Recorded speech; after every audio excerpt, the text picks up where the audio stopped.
ça ne va pas. Mais alors, pas du tout. Cet été a été un des plus compliqués pour moi, et je ne parle pas de cette chaleur infernale qu'on s'est tapée et qu'on se tape encore malgré les orages. Non, je parle de travail ou plutôt du manque de travail et ce que je dois faire pour renverser la vapeur. Pour ceux qui me découvrent, je vis au Japon depuis 2015 et je vis de mon activité d'entrepreneur en marketing des réseaux sociaux depuis 2018 via ma petite agence que je vous présenterai une prochaine fois. Bien que j'ai commencé de zéro, j'ai tout de même réussi au fil de ces années à créer un site web plus que complet. J'ai écrit des articles sur le marketing au Japon qui m'ont attiré mes premiers clients, puis j'ai engagé 2-3 marketeurs japonais qui m'aident dans les activités de la boîte. Ma clientèle est pour une grande majorité des boîtes étrangères de petites à larges entreprises qui cherchent à entrer sur le marché japonais et à vendre leurs produits ou services aux japonais. Ça va peut-être vous surprendre, mais ma petite entreprise avait démarré super bien car j'avais très vite compris un problème auquel faisait face une majorité de boîtes étrangères quand elles avaient affaire aux agences japonaises. Les agences japonaises sont horriblement lentes et chères et c'est un cauchemar pour les boîtes étrangères. Je sais. Beaucoup d'entre vous pensent que le Japon vit dans le futur de 2077, mais ce n'est absolument pas le cas. Aujourd'hui, je vous épargne le discours sur le fait que pour moi, le Japon est resté dans les années 90. On utilise encore des fax en 2024, dites-vous. Mais ce qui est le plus embêtant, c'est le système hiérarchique à la japonaise. Ce qui a fait la force du Japon pendant des décennies, c'est un sens du collectif et une organisation carrée. Mais malheureusement, ça fait partie des vieilles habitudes qui retiennent le Japon dans le passé, alors que de nos jours, tout va plus vite et on a de plus en plus besoin d'une structure hiérarchique horizontale et non plus forcément verticale. Pour vous la faire simple, prenons justement l'exemple d'une boîte étrangère qui contacte une agence en marketing japonaise. La boîte envoie une demande de devis, puis va devoir attendre un bon bout de temps car l'agence japonaise va devoir passer par plusieurs départements différents pour communiquer avec chacun des responsables d'une des parties nécessaires au devis. On aura par exemple le département chargé de la publicité sur Google, celui en charge des réseaux sociaux, celui sur l'optimisation du référencement de site web, celui pour la pub réseaux sociaux, etc.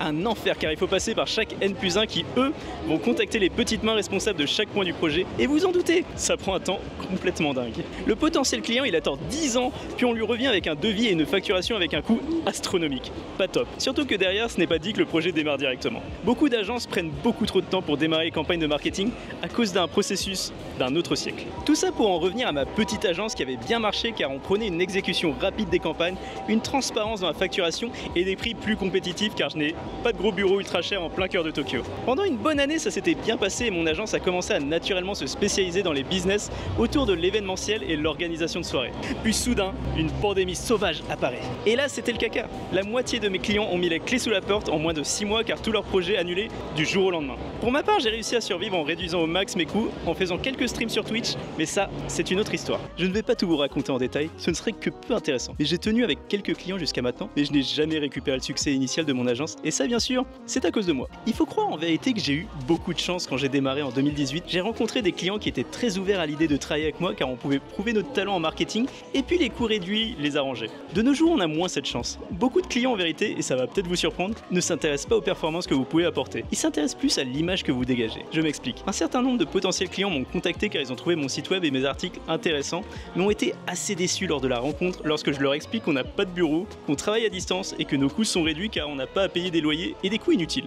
Au lieu de se dire que c'est un bon plan pour travailler avec une équipe sérieuse, ces clients se disent qu'on doit être une bande de rigolos et que s'ils n'ont pas de bureau, c'est que forcément on est mauvais. C'est triste. Les clients qu'on a eus sont pour une grande majorité satisfaits de notre travail, mais j'ai encore pas mal de difficultés à convaincre un certain nombre de potentiels clients que dépenser plus n'est pas synonyme de qualité. Le pire, c'est que beaucoup de ces boîtes se sont tournées vers de plus grosses agences, dont notamment une qui nous intéresse aujourd'hui, mais dont je tairai le nom. On l'appellera Megacorp. Megacorp est une agence composée d'une vingtaine d'employés, payés au lance-pierre de ce que j'ai compris, mais qui ont de charmantes assistantes et un bureau à Shibuya. Vous allez comprendre où je veux en venir. Selon les dires d'une des managers de Megacorp, la boîte arrive à convertir ses leads en clients en les invitant à visiter leur bureau à Shibuya et en ramenant de jolies filles. Oui, je vous jure que ce n'est pas une blague. Durant ce meeting, on leur propose une coupe de champagne avec des filles mignonnes. Et voilà. Bon, après, ça parle bien sûr de leur précédente réussite, mais vous avez l'idée générale de comment convertir un grand nombre de boîtes, faire le show. Et je dois admettre que sur ce plan-là, je ne peux malheureusement pas faire concurrence, mais la suite de l'histoire est assez drôle. Si vous vous demandez comment je suis en contact avec cette manager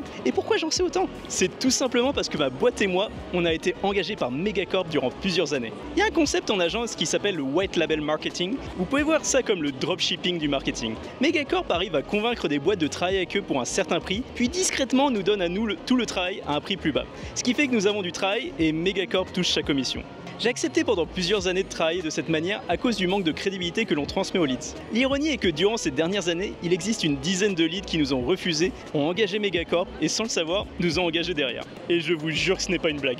Ces boîtes ont littéralement refusé notre offre moins chère pour prendre la même offre, mais plus chère car Megacorp a mieux géré son image d'excellence que nous et a ramené des meufs. Et ça, c'est complètement ma faute. Je travaille encore à instaurer un sentiment de confiance à mes leads. Ce qui m'embête également dans cette histoire, c'est que bien qu'on soit payé, on est complètement dépendant de Megacorp et il nous est difficile de gagner de nouveaux clients car on ne peut pas montrer tous les gros projets sur lesquels on a travaillé car ils sont au nom de Megacorp. C'est comme si on n'avait pas travaillé dessus et ça, c'est très frustrant. Maintenant, on en arrive à la situation actuelle. Depuis 6 mois, mon site internet n'a plus autant de trafic qu'auparavant à cause d'un changement d'algorithme de Google qui a défavorisé la recherche organique et essaie de pousser les boîtes à passer à la caisse pour avoir de la mise en avant à travers de la publicité. N'ayant pas un gros budget pub, je ne peux pas me le permettre, donc j'ai reçu moins de leads ces derniers temps et pour me finir, Megacorp a décidé de réduire de 90% notre facturation car vu qu'on a super bien optimisé les campagnes publicitaires de leurs clients, ils ont décidé qu'ils avaient plus vraiment besoin de nos services, en tout cas 100% du temps. Aïe aïe aïe, coup dur. Ça plus un autre client qui a décidé d'arrêter de travailler avec nous car maintenant ils vont faire tout leur marketing en interne, chose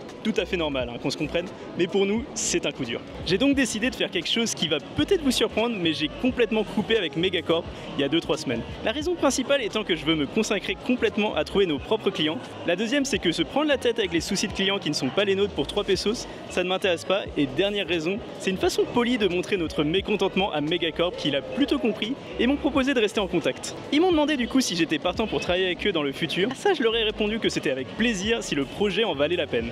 Et bim, message transmis, mais en restant pro et poli. Maintenant, je sors la tête haute, mais j'ai quand même les pieds dans le caca.